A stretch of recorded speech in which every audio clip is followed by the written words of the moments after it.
Oi pessoal, saudações coloradas, sejam bem-vindos a mais um vídeo. Vamos analisar aqui esse Grenal, que decidiu a semifinal do Gauchão de 2022. Tá? O Grenal de número 437 foi na Arena do Grêmio. E o jogo terminou Grêmio 0, Internacional 1. Tá? O Grêmio como mandante, então anuncio primeiro. E esse resultado, essa vitória do Internacional por 1-0 não foi suficiente. O Grêmio consegue a vaga para a final e vai fazer a final contra o Ipiranga de Erechim, que fez um ótimo campeonato gaúcho e conseguiu vencer o Brasil de Pelotas. Tá? Bom, vamos primeiro para uma análise mais geral desse jogo, que é o que eu sempre faço. Tá?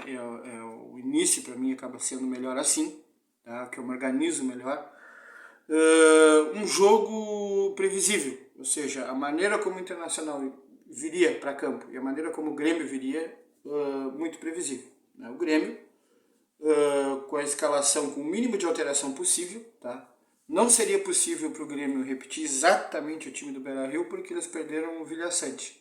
O Vilhaçante foi para a seleção paraguaia e o Grêmio teve que substituir esse jogador e botou o Thiago Santos. De resto, mesmo posicionamento dos jogadores, mesma formação tática, mesmo time, mesma forma de jogar o Roger. E isso era previsível, até porque tem uma vantagem de 3, não tem por que correr risco, se expor, não tem por que fazer diferente daquilo que foi feito no Beira-Rio e deu muito certo pro Grêmio. No caso do Inter, tinha que correr atrás do prejuízo, tá? Então, teve durante a semana essa especulação de que ele poderia vir com 3 zagueiros, jogar com 3-5-2, mudar o time, mas eu imaginava que ele não ia fazer isso. Tá? Eu falei sobre essa questão, eu disse, pode ser que o Internacional apareça com 3 zagueiros, mas é muito pouco provável. Tá? O mais provável é que realmente ele vá manter o mesmo sistema, o mesmo posicionamento. Tá? Ele acaba espelhando com outras equipes, né? É o 4-2-3-1, que todo mundo conhece.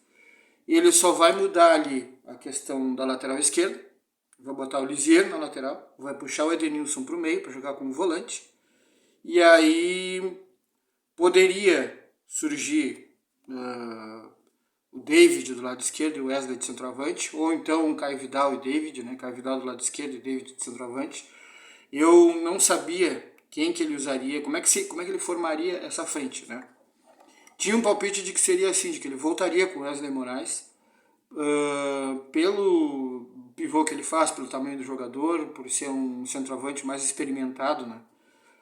Mais experimentado que o David, por exemplo, fazendo essa função.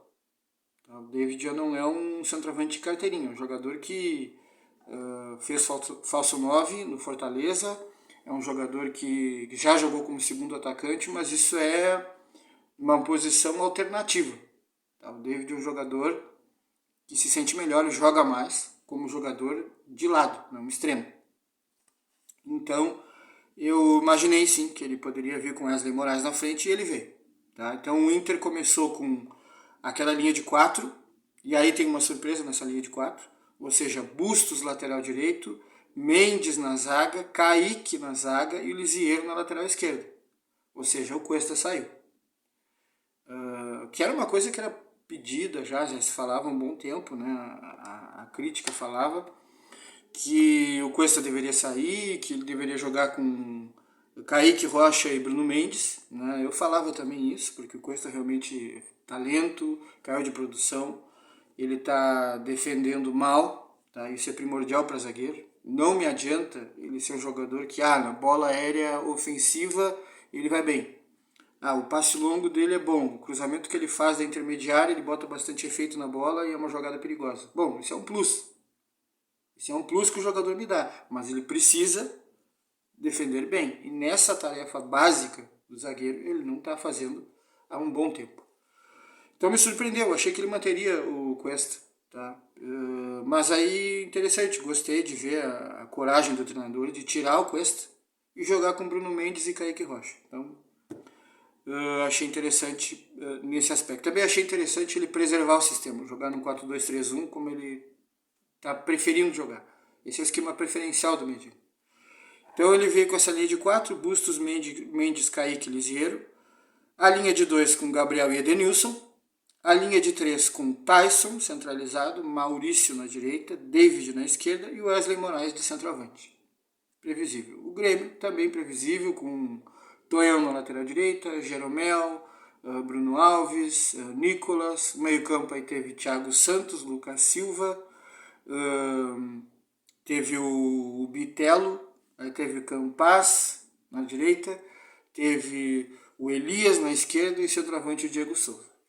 Tá? Então, tudo, vamos dizer, como a gente imaginava, inclusive em termos de postura, forma de jogar, né? O Grêmio esperando o Internacional.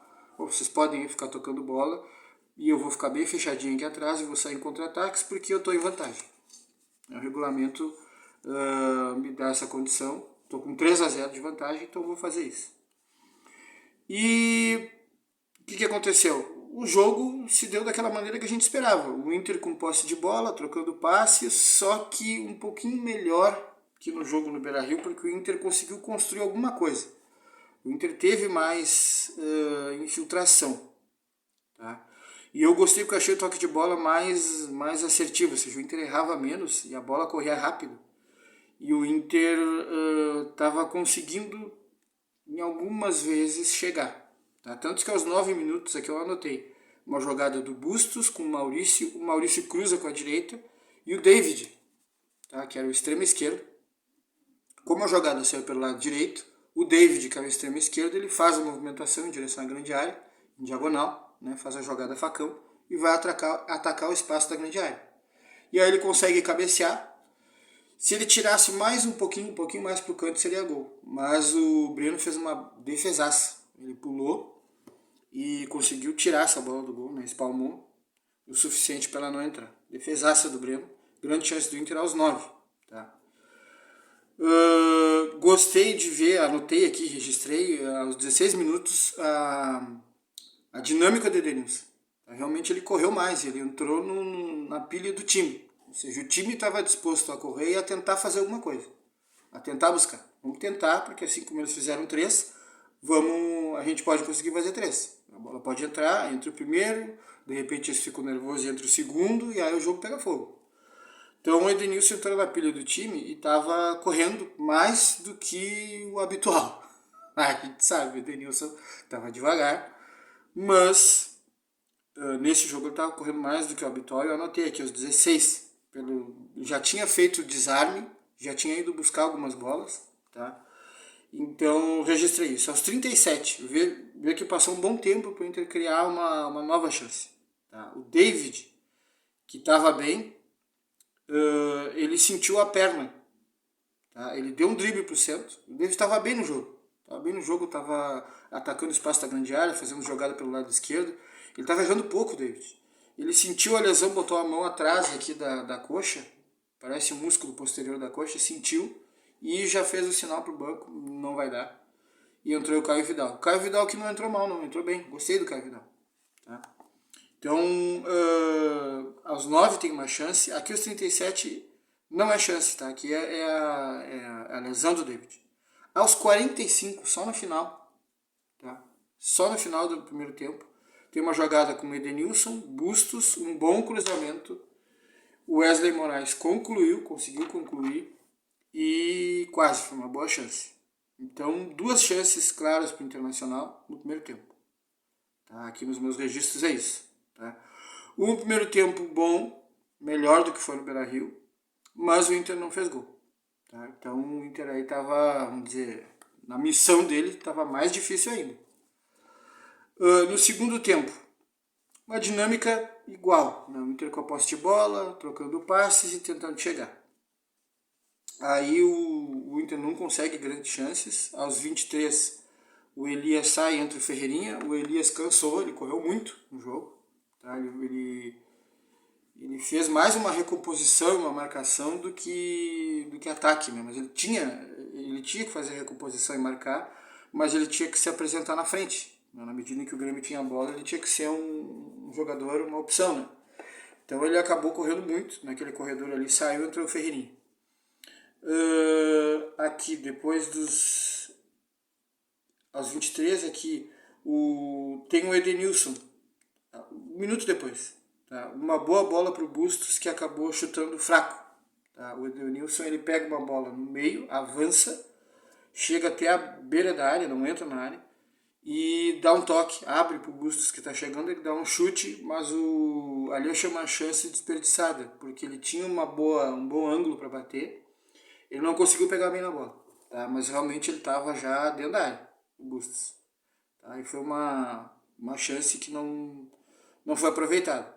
O Inter continua nessa coisa de martelar, né? Posse de bola, tentar chegar, e tinha problema para infiltrar. Dificuldade de sempre do Inter, né? Aí o Thiago Santos faz uma falta, o Tyson bate a falta. Eu nunca vi o Tyson bater falta daquele jeito. Tá? Bateu de peito do pé, a bola não gira, só que o chute sai bem forte e ela oscila no ar. Ela oscila no ar e vai no canto. Sobe e desce, parece que ela cai. Ela cai um pouco rápida, né? E golaço. Tem gente que diz que falha do Breno, eu não achei não. A bola foi muito rápida, muito forte. E bola molhada, a gente sabe que essas bolas de futebol hoje, elas são sintéticas, elas têm uma película por fora, uma película plástica, né? Deve ser algum poliuretano, para que justamente quando está molhada ela não encharque e ganhe peso. Só que ela fica bem lisa por fora. Então essa bola bem lisa por fora, com água, é um veneno para os goleiros. Isso aí é complicado. Por isso que muitas vezes vocês veem nesse tipo de clima, nesse tipo de situação, os goleiros dão um soco na bola. Tá? Eles não tentam agarrar. Ali o Breno foi com uma mão tentar espalmar e não deu. Não deu. Um golaço do Tyson e aí o Inter pressão total para cima para tentar, né, fazer alguma coisa. Tá? Esse lance do Edenilson foi aos 14. Aos 18h50, quase 19, saiu o gol do Tyson de falta. Aos 23, um pouco depois, é que o Elias sai. E aí entra o Ferreirinha. Aos 25 tem o escanteio. Tá? O Bruno Costa do Grêmio é que cabeceia essa bola. E uma defesaça do Daniel. Tá? Mantendo o jogo no mesmo placar. Aí o jogo segue nessa mesma toada, sem o Inter ter grandes chances, e aí a classificação do Grêmio vai ficando mais clara, né? O Inter faz duas mexidas, é Johnny mais Cadorini, eles entram, sai o Tyson, que já estava com o gás um pouco esvaziado, né? E o Gabriel, que não estava fazendo um mau jogo. Não estava fazendo um mau jogo, esse jogador para mim ele é regular, ele dá o que o Inter precisa. Tá? Ele não é um volante lento, ele é um volante que marca, desarma, faz cobertura, acerto de passe. Tá? Tem comentarista que diz que ele é ruim de passe, nada disso. Nada disso. Se você for olhar os dados, pega Campeonato Brasileiro, 2021, 2020, 2019, pega 3 anos. Olha ali, Campeonato Brasileiro. Vê se ele tem minutagem alta. Ele tem. Ele é um jogador que era titular do Corinthians. Vê índice de acerto de passe. Tudo alto. Os 3 anos, alto. Quer dizer, como que ele é ruim de passe? Né? Será que os sites de scout, todos eles, estão enganados? Né? SofaScore, RuiScored.com, FBref, Scout, que é um site profissional, será que todos eles estão errados? Né? Uma pequeníssima divergência entre um e outro? Creio que não. Então, a questão do Gabriel não é passe. A questão do Gabriel é que ele é um jogador que ele não dá o passe para o gol. Tá? Ele faz um jogo simples. Um jogo de toque para o lado, toque para frente. Um jogo simples. Um jogo onde ele não arrisca muito. Ele não dá aquele passe mais difícil para gol. Ele não entra dentro da grande área normalmente para fazer gol. E chutar de fora da área não é muito a dele. Não costuma fazer isso. Só que esse tipo de jogador, no esquema do Medina, ele vale. No esquema do Medina, essa linha de 2, ou seja, tu tem uma linha de 4 atrás, 4 defensores, uma linha de 2, depois uma linha de 3 e um atacante centralizado. Os volantes dessa linha de 2 não são jogadores que infiltram e entram lá na área do adversário, não são. São jogadores que voltam, marcam, tomam a bola, passam, ajudam a construir o início da parte ofensiva, né? O jogo ofensivo, eles começam a construir, começam a distribuir essa bola, mas são jogadores que vão até ali a beirada da área. Vão até ali a beirada da área para chutar no gol e tal. Não é o volante como o Edenilson no Inter, na época do Odair Hellmann. Porque na época do Odair Hellmann, o Inter jogava num 4-1-4-1. E o Edenilson, ele tinha que marcar, mas ele tinha que entrar na área. Tá? O Odair Hellmann queria esse jogador moderno, box to box, né? Que tinha muito campo para percorrer. Ele tinha que entrar na área e atacar essa bola. Então nós vimos o Edenilson fazer gol de cabeça, fazer gol dentro da área. Tá? Assim como o Patrick. Eu lembro daquele sistema do Odair. Tá? Demorou um tempo para azeitar isso. Tá? O Edenilson pegou mais rápido e isso o Patrick foi desenvolver depois. Tá? Porque o Patrick também não era jogador acostumado a entrar na área, a fazer gol. O Patrick era um volante, que ia de uma intermediária a outra, passando bola, desarmando e chutando de fora da área. Isso. Não infiltrava, não fazia gol de cabeça, não era um jogador que tinha gols. Tá? Era um jogador que jogava como volante. Tá? Mas com o Papito ele teve que desenvolver, tá? Na base do treino, na base da insistência, essa coisa de entrar na área. No caso do Medina, tá? O meio-campista que entra na área é nessa linha de 3. Nessa linha de 3 é o cara que entra na área e que vai atacar. Essa linha de 2 não precisa entrar. Nesse esquema que ele utiliza. Então o Gabriel para ele serve, o Lisieiro para ele serve. Tá?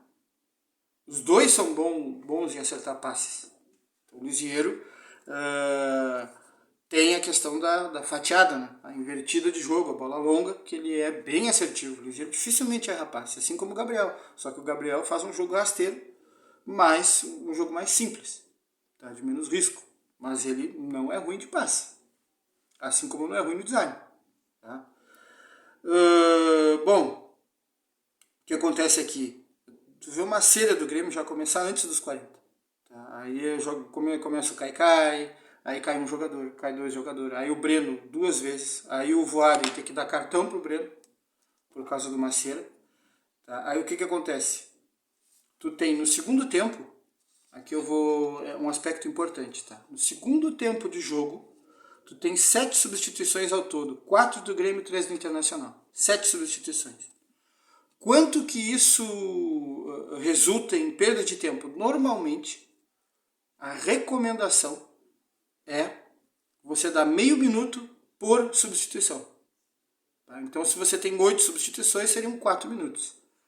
7, 3,5. 3,5, contando que foram 7 substituições só no segundo tempo.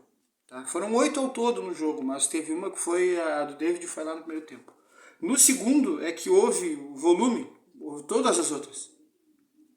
Então no segundo é que houve as 7, um total de 8. Então 13,5 só para substituições, no mínimo. Mas 4 jogadores caindo antes dos 40. Começando a cair antes dos 40 e depois dos 40 caindo também. Então aqui você poderia dar no mínimo, olha, no mínimo mais 3 minutos, só por causa das ceras aqui. Só o conjunto de jogador caindo, você poderia dar 3 minutos. Se é 13,5 por substituição, seria 6,5 que eu teria que dar. Tá? 6,5. Vamos ver a confusão final. A confusão final ali, que é o Ferreirinha vibrando, né, muito colado no jogador do Inter, né, ele parece que ele olhou para a arquibancada, mas ele estava do lado do jogador do Inter e deu aquele, né, fez aquela comemoração, né, e tentou levantar a torcida. Aquilo ali roubou uns 4 minutos do jogo. Então era 6 mais 4, era ou 10 ou 10,5. Então deveria ter indicado 10 minutos de acréscimo. O que aconteceu? O Voaden, que estava fazendo uma boa arbitragem, estava conduzindo bem o Grenal, aplicando corretamente os cartões, não dando algumas faltas que alguns árbitros dão, mas a gente sabe que o Voaden é diferente, ele não gosta de apitar falta e faltinha. Tá? O jogo do Voaden, você não vai ver o apito dele aparecendo muito. Tá? Como se a gente fala na arbitragem o seguinte, ele não gasta muito o som do apito. Tá? O apito é usado de vez em quando. Tá? Não é aquela coisa que parece que é regente de escola de samba, piripipi, piripipi, piripipi. Não é.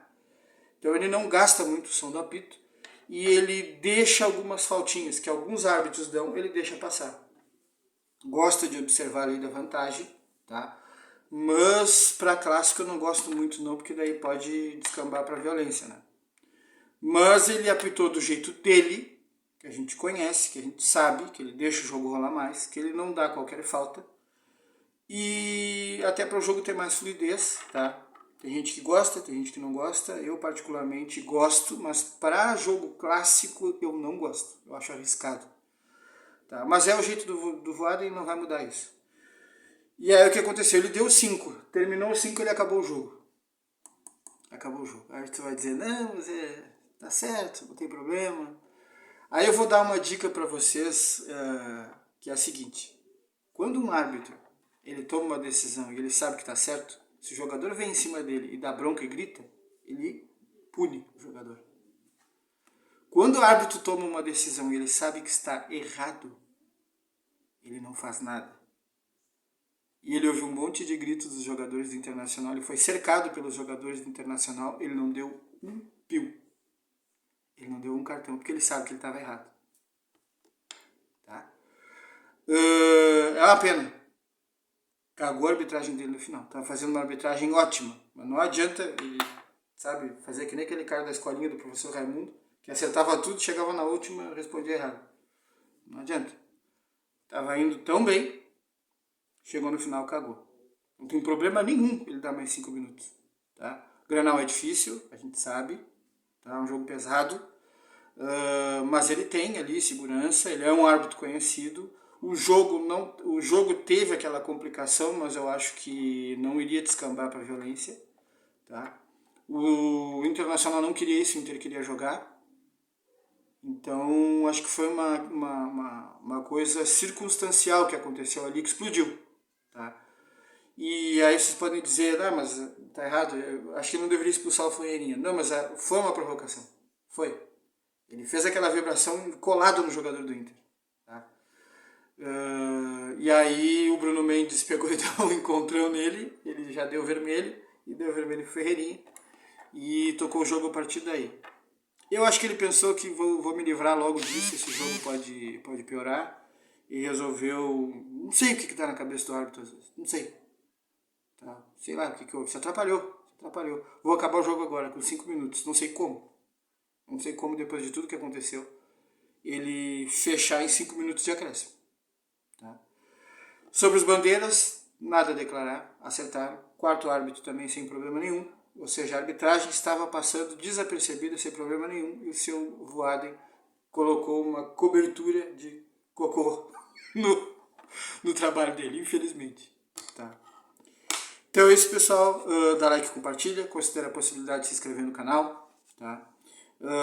Críticas, se você gostou do meu comentário, se você concorda ou discorda de alguma coisa, tá? É isso aí, até a próxima.